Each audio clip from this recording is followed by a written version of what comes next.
নমস্কার বন্ধুরা, পশ্চিমবঙ্গ সরকারের 2026-27 অর্থবর্ষের অন্তর্বর্তীকালীন বাজেটে রাজ্যের অবসরপ্রাপ্ত সরকারি কর্মচারীদের জন্য এক অত্যন্ত স্বস্তিদায়ক খবর উঠে এসেছে।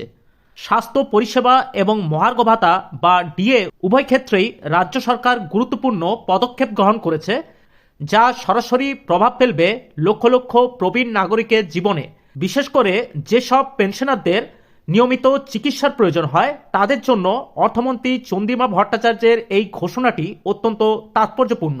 রাজ্যের প্রবীণ নাগরিকদের স্বাস্থ্য সুরক্ষার এই নতুন পদক্ষেপকে একটি যুগান্তকারী সিদ্ধান্ত বলে মনে করা হচ্ছে।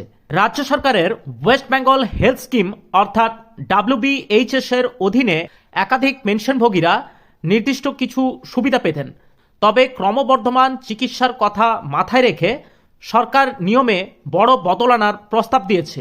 বর্তমানে রাজ্যের অবসরপ্রাপ্ত কর্মীরা হেলথ স্কিমের মাধ্যমে 2 লক্ষ টাকা পর্যন্ত ক্যাশলেস বা নগদহীন চিকিৎসার সুবিধা পেয়ে থাকেন। এবছর বাজেটের নতুন প্রস্তাব অনুযায়ী যদি কোনো পেনশনভোগীর চিকিৎসার বিল 2 লক্ষ টাকার ঊর্ধ্বসীমা অতিক্রম করে, তবে তাকে আর সম্পূর্ণ বিপদে পড়তে হবে না। 2 লক্ষ টাকার পরিবর্তে যে অতিরিক্ত খরচ হচ্ছে তার 75% পর্যন্ত ক্যাশলেসের সুবিধা হিসাবে কভার করবে সরকার। এর জন্য কিছু শর্তাবলী রাখা হয়েছে। এই বর্ধিত সুবিধা পাওয়ার জন্য রোগীকে অবশ্যই সরকারি প্যানেলভুক্ত অর্থাৎ এমপ্যানেল যেসব সরকারি বা বেসরকারি হাসপাতালগুলি আছে তাতে চিকিৎসা করাতে হবে।